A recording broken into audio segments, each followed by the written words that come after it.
Hello, guys, and welcome to week 3 of our Fox Animation recap, where I'll be going over my thoughts on these 4 episodes. So, just as a precautionary, not going to be this week. There's not going to be any clips from The Simpsons or Family Guy because last week the video got blocked by Disney, so I had to wait 48 hours before it was up, and I'm still waiting on the dispute. It's likely never going to happen, but if it does, it does. If they respond to it, it does. But because Simpsons and Family Guy, I think last week I used maybe like 40 seconds of Family Guy or maybe 30 seconds and it already got blocked. So whereas I used like 4 minutes of Bob's clips and nothing happened. So I feel like with The Simpsons and Family Guy, I'm not gonna be doing any clips. Like if I don't think anything is funny, I'm not gonna show anything. If I think maybe something is funny, I'll just show maybe one, maybe one clip because Disney tends to really look over these 2 shows, whereas with Bob's Burgers and Bless the Hearts, they honestly don't care. Like I've noticed that they honestly don't care. I uploaded the entire song of the Worms and Environment last week, and it did not even get flagged. So yeah, I'm gonna say it's safe to say they definitely don't care. So, anyways, on with the review. Well, but again, no clips from Family Guy and The Simpsons this week, as a precaution. So first of all, we're starting with Simpsons and Now Museum, Now You Don't. This episode is an anthology type episode, which honestly, I am tired of anthology episodes from The Simpsons. I mean, season 30 had My Way from the Highway to Heaven was definitely better than this, but it wasn't that good either.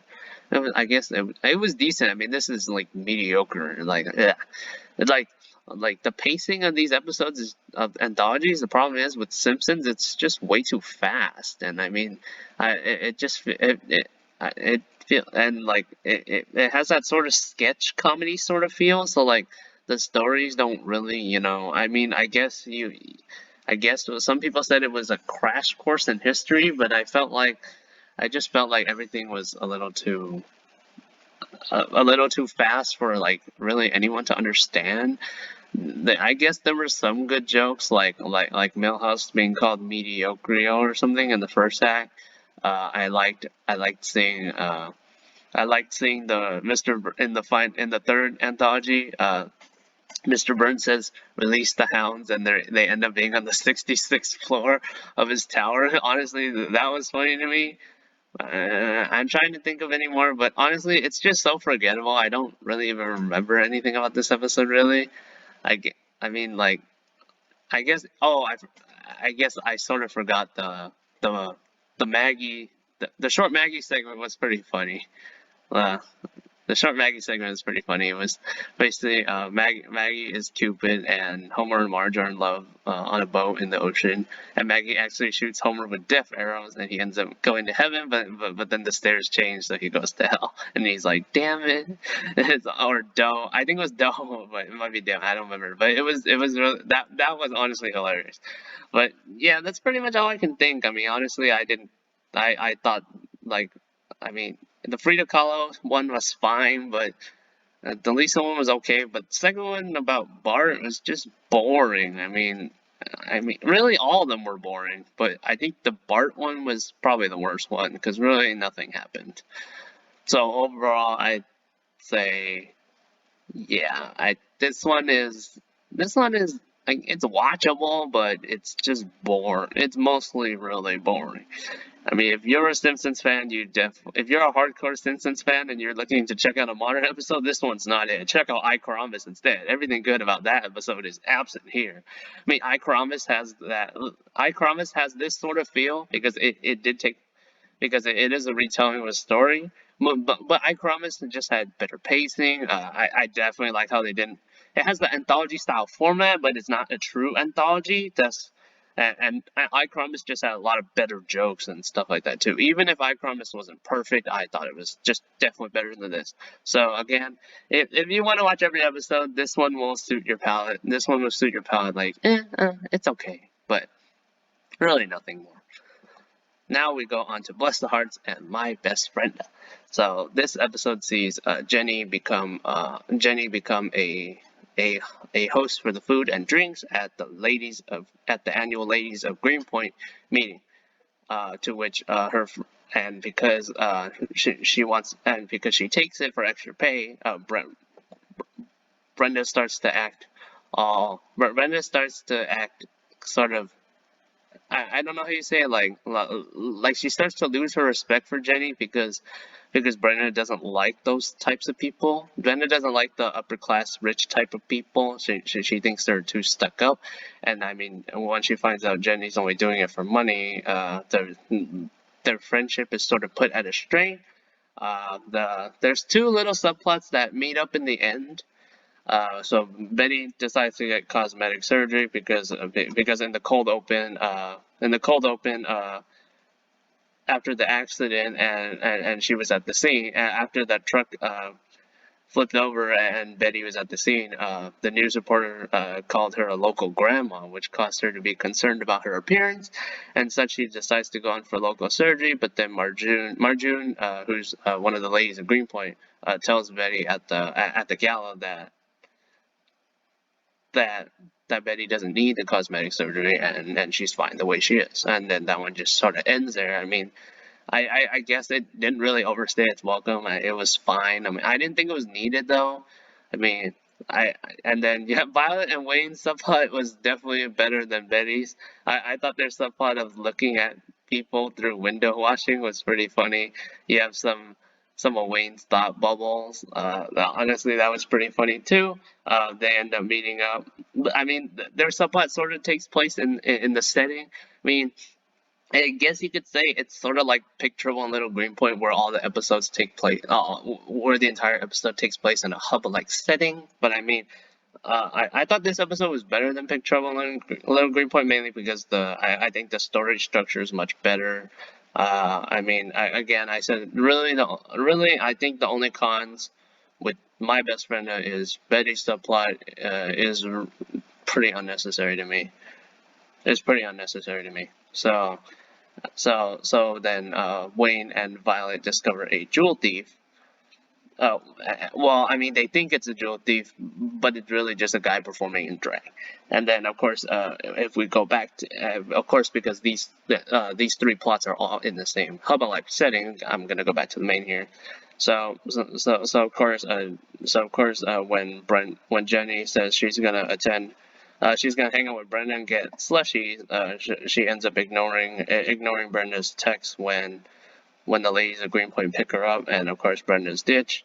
And then of course Brenda says she doesn't want to go to the party when Jenny invites her, but then she ends up showing up.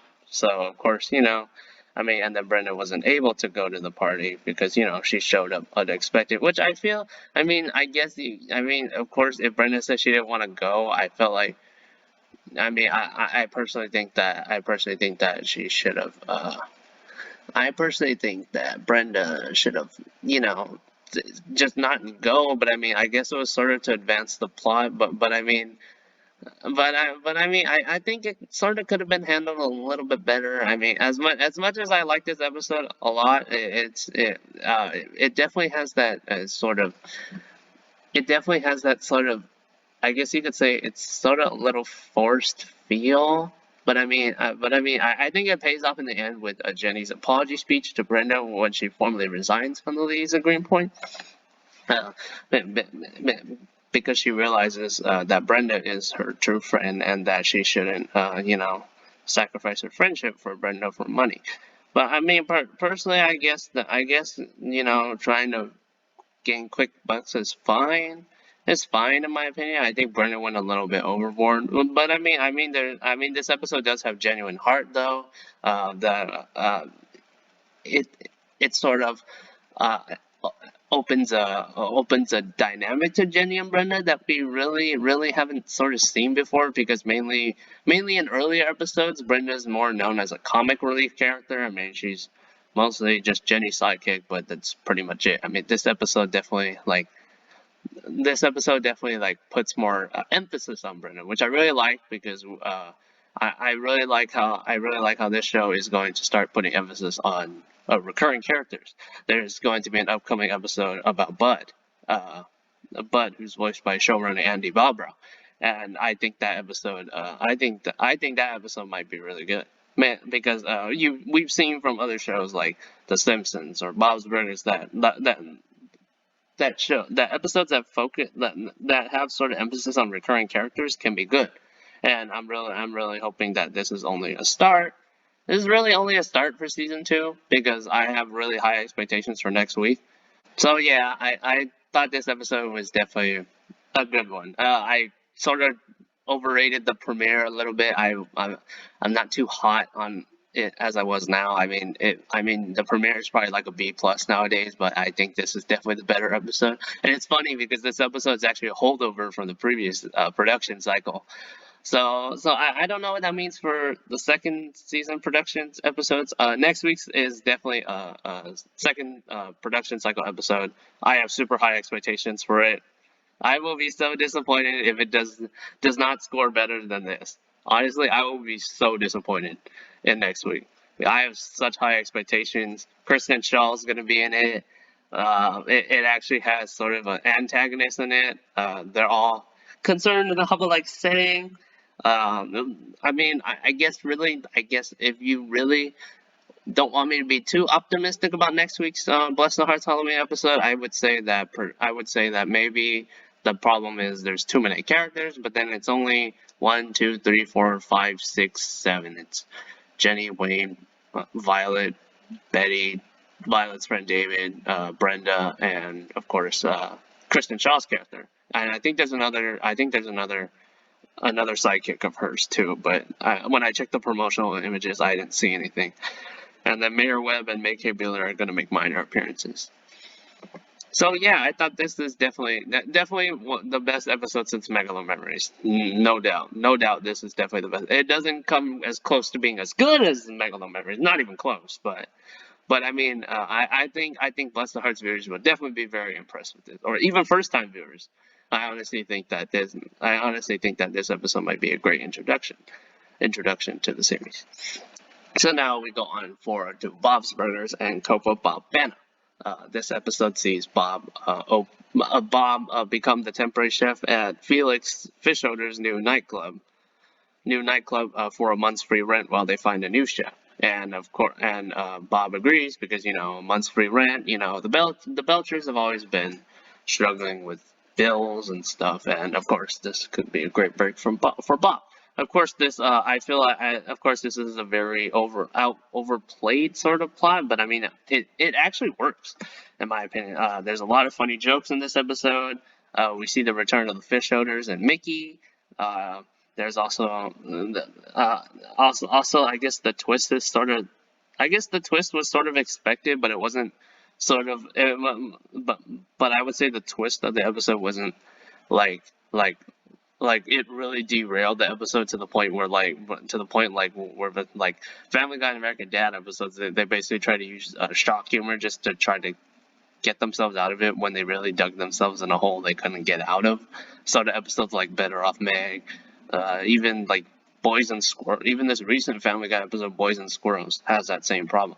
Like American Dad, you have like The Last City of the Dodge City Rambler, Dam Stand, they all have the same problem. But with Bob's Burgers has the twist, which I kind of sort of predicted it was gonna happen, but it works because it doesn't because it doesn't use the typical Family Guy American Dad way to get itself out of it, even if the twist is sort of a little predictable. So the subplot has Louise and Jean and Tina invite their friends over for a pool party in the basement after Teddy throws a pool away, and honestly, I guess the subplot was a little boring, but I guess it was fine. It didn't really overstay its welcome. It's sort of solved a bit lazy, but considering the fact that the show's under time constraints, I really can't say that as a negative. And then of course the main plot was a lot more fun. I liked seeing Bob talking to the new fancy chef appliances. Linda and Mr. Fishoder singing "I Love Bananas." That was honestly really fun. I liked seeing Mickey. Mickey had some even though Mickey didn't really have a major role because Bill Hader is a pretty busy guy, but But it was nice seeing Mickey back too. The twist was basically Felix finds out that Mr. Fisher is just using it as a sham. So when he grows uninterested, he can really use the rundown building for something that Mr. Fisher would think makes more money. And of course, Felix gets upset about this. And he sees Linda and locks her in the janitor's room. So Linda can't stop Felix from getting revenge on Mr. Fisher, and of course, I get after that they basically sort of leave. Mr. Fisher gives them free rent, and then and it's pretty much over. I guess you could say the story sort of ends a little weak. But I mean, for Bob's Burger standards, I was definitely laughing. It was just a pretty fun episode. It's probably the best of the season, but I mean, considering the fact that we have 19 more episodes this season, we are definitely in for definitely a lot more fun. I mean, we're definitely getting vanilla for Bob's Burgers, but I mean, even vanilla for Bob's Burgers is definitely satisfying for sure compared to The Simpsons and Family Guy, definitely. Like it's been proven that Bob's Burgers, come on, Bob's Burgers is on its 10th production cycle, and it's still like I guess you could say it declined a tiny bit, but the decline is like so barely noticeable that like I still have so much fun watching every new episode of Bob's Burgers. Like almost all the time. I always have a lot of fun most of the time. So Copa-Bob-bana is definitely a fun sort of vanilla-ish episode of Bob's Burgers.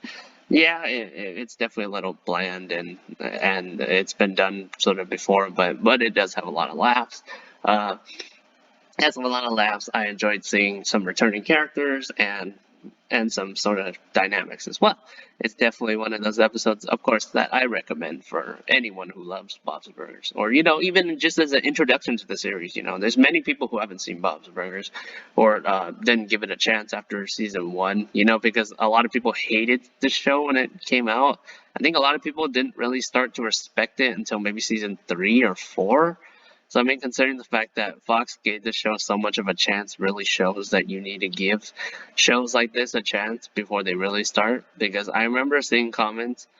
That everyone talked crap about the show back then, and like, oh, it's gonna be canceled, or oh, it sucks. But I mean, you really have to give these shows time because it almost never is a show as good as Rick and Morty when it starts. I mean, Rick and Morty is really like the sole exception to most adult animations and how they always start well. Like I would say Rick and Morty's first season is better than 3 and 4. Not better than 2. Season 2 is better. But the first season is. First season of Rick and Morty is really, really good. So anyways, I'm getting a little off topic. Now we go on to Family Guy and Boys and Squirrels, and I have to say, I did not like this episode. It was nothing. It was just nothing. There were 2 plots that just end. It's nothing.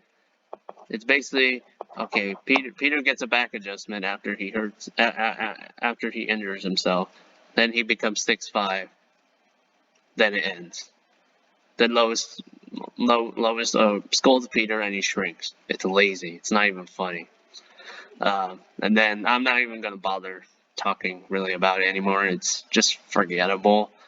I mean, I don't really think any of the jokes were funny in this. This is the subplot. The main plot sees Chris and Stewie look after a baby squirrel after Peter, of course, cuts the tree. So I guess the setup is sort of fine, but then really after that, it's just nothing. I mean, okay, Chris and Stewie take care of the squirrel. Then the squirrel gets eaten by Brian. Because, oh, we have to find a way to get pointless gore in there and derail the episode even more. And that's what they did. And then, of course, Chris and Stewie go into marriage therapy, and then they figure out that, oh, okay, I guess you could say it. I mean, and then they get into arguments, and then it just ends. It just ends. That's it. I mean, there were only 2 jokes I laughed at in this episode. It was honestly probably the worst episode since Better Off Meg. It's not as bad as Better Off Meg because it's really just boring to me. Like like Better Off Meg was just downright terrible. This is just really boring. So not as bad as Better Off Meg, but still pretty damn bad. Uh, so if you want to name 2 jokes that I laughed at, it was Lois is asking Meg what a podcast is because she doesn't know because she's older, and then Lois tries to tell Bonnie, oh Bonnie, there's a podcast, and then she faxes the message to Bonnie, and then Bonnie pages her back after with a pager, the old school pagers, so then she old school and then she sends a old school pager to Peter. I mean to Lois about Peter's chopping down of the trees. That was one, and then when Chris and Stewie were getting the photo of the squirrel, and Stewie tried to pay for it, and then the guy was like, "Oh, keep it. Sears is closing forever," which honestly, I guess is a good nod to satire there. I mean, if they could do more jokes like that, I would have liked this episode a lot more. But those were really the only 2 jokes I thought that were funny. Yeah, I didn't like this episode to be honest. It really was just a bunch of nothing. Like nothing happens. It's not funny. It's just bad. So yeah, that's basically it. That's all I have to say about these shows. I mean, so overall, Simpsons and Family Guy were disappointing. I guess the other 2 were about where I expected them to be. But Simpsons and Family Guy, well, I mean, I pretty much knew that Family Guy was gonna be bad the moment I read the log line, like a month before it aired. I read the log line and I was like, this is gonna be crap, and it was. But honestly, it was worse than I expected. I mean, at least The Simpsons was a little better than I expected, mainly because it actually had some jokes, some good jokes. But Family Guy was, yeah. And then the other 2 are pretty good. So, but overall, I have really high expectations for next week. Next week is Halloween week, and I have super high expectations for next week, especially for I mean, Family Guy has Cutaway Land. It's going to be a unique sort of episodes, and it's definitely going to be better than Boys and Squirrels, that's for sure. But just by reading it, I know. So, but I have sort of, I guess Family Guys have sort of okayish expectations. It might be good. Simpsons Treehouse of Horror is probably I saw a few stills from Comic-Con, and of course because I was actually of course I was actually in the Comic-Con, so I got to see it ahead of you guys, of course, back in June. But and then in addition to whatever the press sources are getting, I've also checked that out. I do like how next week is going to be in 3D. So, one of the segments is going to be in 3D, so I guess it's sort of a nod to the original Treehouse of Horror, one of the original Treehouses of Horrors, back in the classic years. Bob's Burgers is definitely going to be a lot of fun, seeing the kids in a hotel, and then of course kids in an abandoned hotel, and then the Harts are going to be in an abandoned mall. I definitely have a lot of high expectations for those 2. Simpsons, Family Guy, not so much. So, anyways, I'm of course I am done ranting here. So I want to know what you thought in the comments. I'm sorry about no videos this week again for these shows. I just didn't want to get it ID'd. So let me know what you thought, and I'll see you guys next time.